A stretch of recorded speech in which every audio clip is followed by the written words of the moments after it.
बिस्मिल्लाहिर्रहमानिर्रहीम, अस्सलाम वालेकुम। मैं हूं फ़हीम अख्तर, एक नए व्लॉग के साथ हाज़िर खिदमत हूं। नाज़रीन, पाकिस्तान के 12वें आम इंतखाबात का इनेकाद जो है वो हो चुका है और ये इंतखाबात बहुत तारीख़ी इंतखाबात थे और अब हुकूमत साजी, धांधली और दीगर जो मामलात हैं वो चल रहे हैं।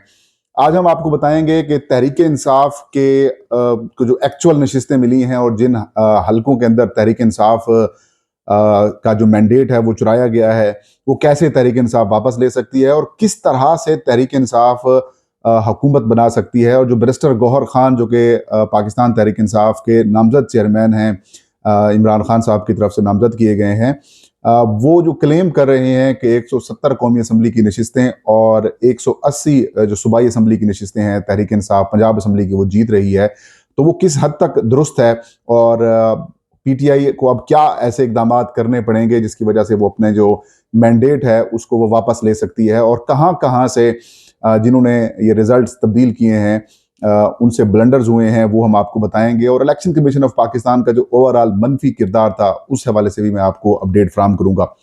नाजरीन, तहरीक इंसाफ ने जिस मुश्किल और नामसाद हालात के अंदर ये इलेक्शन लड़ा है, इसकी तारीख के अंदर सिर्फ एक बार मिसाल मिलती है जब जो अवामी तहरीक जो कि शेख मुजीबुर रहमान साहब जेल के अंदर थे और उस वक्त जब इंतखाबात हुए थे तो अवामी तहरीक ने पीपल्स पार्टी से ज़्यादा सीटें हासिल की थी और वो जेल के अंदर थे। और अब 2018 के अंदर भी तहरीक इंसाफ की जमात ने बतौर जमात तो नहीं आज़ाद हैसियत के अंदर इलेक्शन लड़ा है और उनके भी कायद जेल के अंदर थे और वो बदकिस्मती से 1970 के अंदर भी उस तारीखी कामयाबी को एक्सेप्ट नहीं किया गया, आवाम के मैंडेट को एक्सेप्ट नहीं किया गया और अब भी इन इंतखाबात के मैंडेट को एक्सेप्ट नहीं किया जा रहा।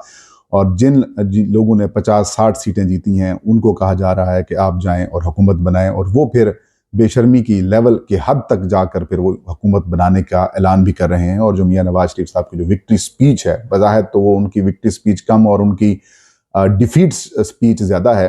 तो अब पीटीआई जो है वो उसने भी ऐलान कर दिया है, बैरिस्टर गौहर ने आज हंगामी प्रेस कॉन्फ्रेंस की और उसके अंदर उन्होंने ऐलान किया कि कौमी असम्बली की 170 सीटों के ऊपर हम फार्म 45 की बुनियाद के ऊपर आ गए हैं और 180 पंजाब असम्बली की हम सीटें जीत चुके हैं और हम दोनों यानी कि वफाक में और दो सूबों के अंदर हुकूमत बनाने की तरफ जा रहे हैं।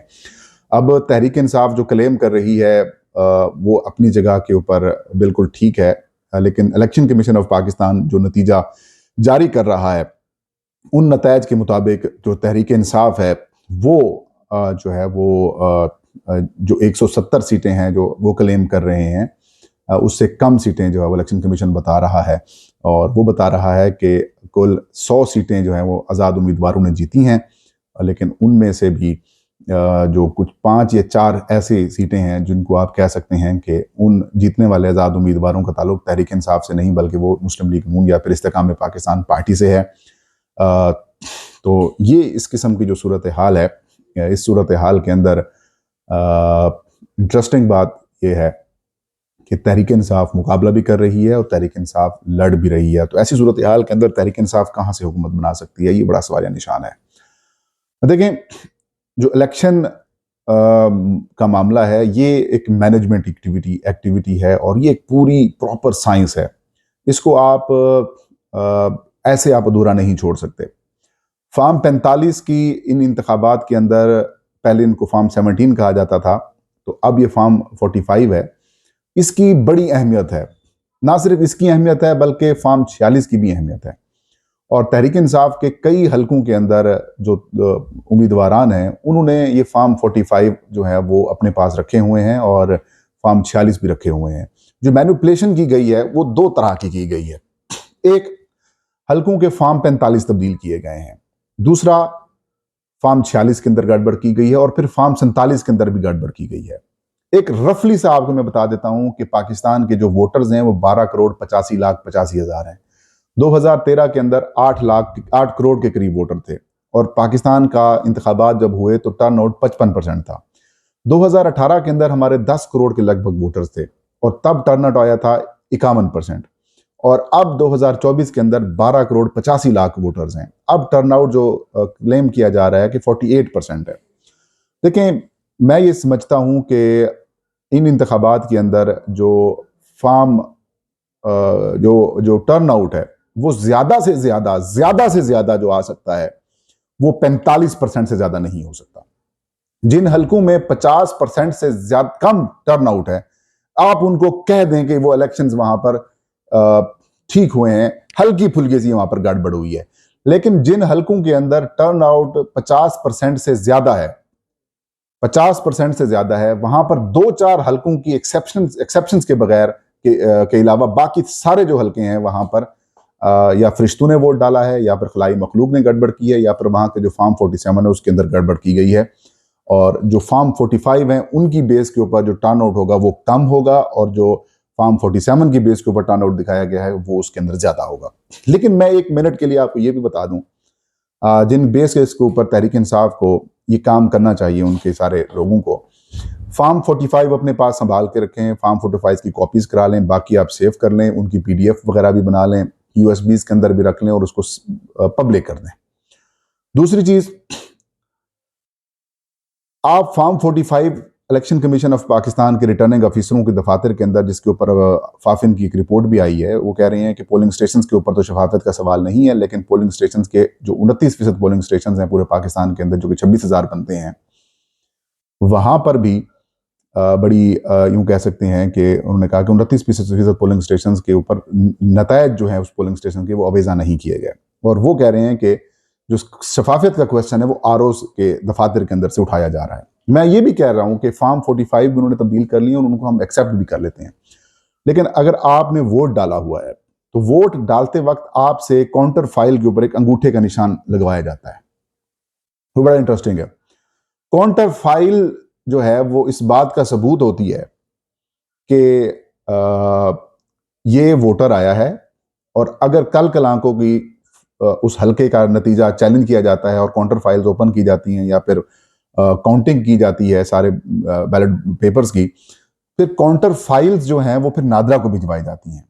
नादरा की जो मशीन है वो ये बताती है कि ये एक ही बंदे के हैं या फिर अलग अलग बंदों के हैं, तो वहां पर ये फंस जाएंगे। लेकिन वहां पर भी कह रहे हैं कि नादरा को भी मैनेज कर लिया जाएगा। तो नादरा, मेरे ख्याल में तो इदारों के ऊपर हमें ट्रस्ट रखना चाहिए। नादरा कैसे मैनेज होगा, उसकी मशीन कैसे मैनेज होगी? कुछ चीजें लीक हो जाएंगी, कुछ चीजें पकड़ी जाएंगी, लिहाजा काउंटर फाइल्स पर भी इनको पकड़ा जा सकता है। ये तहरीक इंसाफ के जो आजाद हैसियत के अंदर उम्मीदवार जिनको हराया गया है वो ये काम कर सकते हैं। और पंजाब बिलखसूस इस्लामाबाद की तीनों सीटों के ऊपर नून लीग हारी हुई है। पिंडी डिवीजन बासवा राजा परवेज अशरफ वाले हल्के के अंदर भी थोड़ी सी गड़बड़ है, वो भी ओपन होगा। तो पिंडी डिवीजन तो पूरा पीटीआई का है, मतलब पिंडी की सारी सीटें हथियाई गई हैं, अटक की हथियाई गई हैं, जेहलम और चकवाल तक की सीटें हथियाई गई हैं तहरीक इंसाफ से। फिर खुशाब के अंदर भी एक आध सीट के ऊपर रोला डाला गया है। इसके अलावा रहीम यार खान की एक नशिस्त के ऊपर गड़बड़ की गई है, मुल्तान की सीटों के ऊपर गड़बड़ की गई है। लाहौर के अंदर तो 5 से 7 नशिस्तें कौमी असम्बली की हैं जो कि धांधली करके, या यूं कहें कि उन्होंने फार्म्स 47 तब्दील करके जितवाई गई हैं। तो मुस्लिम लीग नून जो कि क्लेम कर रही है कि 71 कौमी असम्बली की नशिस्तें उनके पास हैं और 3-4 आज़ाद उम्मीदवार डाल दें तो 75 वो कह रहे हैं। तो मैं ये बड़े वसूख से कह रहा हूँ और कह सकता हूँ कि 35 से 40 कौमी असम्बली की नशिस्तें जो है वो नून लीग को दी गई हैं, 5-6 सीटें पीपल्स पार्टी को और कुछ इंडिपेंडेंट्स को दे दी गई हैं।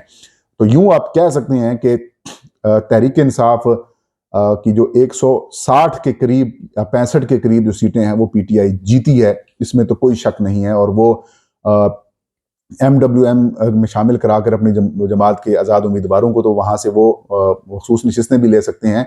तो तहरीक इंसाफ बासानी वफाक के अंदर भी हुकूमत बना सकती है और पंजाब के अंदर भी बासानी तहरीक इंसाफ हुकूमत बनाने की पोजीशन के अंदर है। और बिलखसूस गुजरात के अंदर जिससे काफ लीग को सीटें नवाजी गई हैं, ये भी एक अपनी मिसाल आप है।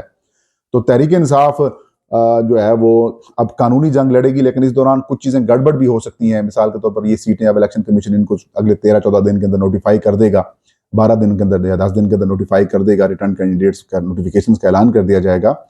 तो फिर मखसूस नशिस्तों के लिए 3 दिन दिए जाएंगे आज़ाद उम्मीदवारों को, आप किसी सियासी जमात के अंदर चले जाएं।